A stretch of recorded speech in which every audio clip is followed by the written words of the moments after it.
Hello everyone, welcome to the Foxt SCP survival roleplay. It seems like this might be our first visit. Right now, you are in the survival roleplay tutorial. I will briefly introduce this server to you. And if you listen to me throughout the training, you should understand everything you need to know by the end of it. If you're ready, let's get started with our story. Date October 13. At hours. SCP-5 was brought into facility for containment protocol research. While passing through the anomaly in heavy containment zone, it breached its enclosure, resulting in the deaths of 13 P-43 personnel and 2 research staff. Critical damage was inflicted on the servers, causing the facility to enter Black Code protocol. Due to neurotoxin release and lockdown, all personnel within the facility perished. Electrical systems are malfunctioning, and evacuation systems are operating on the emergency network, so elevators and main access doors can be opened using activation buttons. These are linked to the generator system of the facility. The generators reset every 5 minutes due to the Black Code protocol, so act quickly.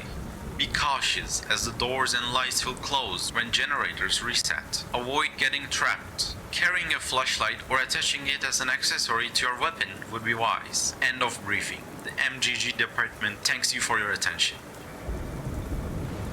There are 4 main zones in the facility: the light containment zone, heavy containment zone, entrance zone, and surface zone. Let's start with the light containment zone. As we already know from the story, this is the only area where D-class personnel feel safe. There are safe zones in the area, but the scrap and valuable items they can find here are limited. Moving on to the heavy containment zone. This is one of the most dangerous areas. As soon as you enter this zone, D-class personnel can betray their own comrades. D-class personnel can betray their own comrades for supplies and food.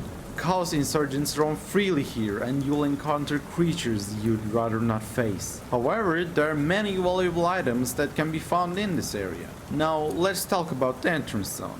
There are more items to be found here, but I must mention that it's also the area with the highest number of chaos insurgents.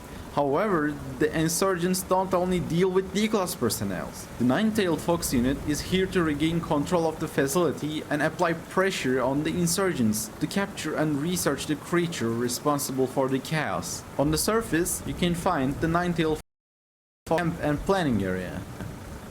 Now, let's talk about the game mechanics. As a D-class, there are several things you can do. Your first goal should be to explore the facility and collect scrap. You can use the random materials scattered throughout the facility.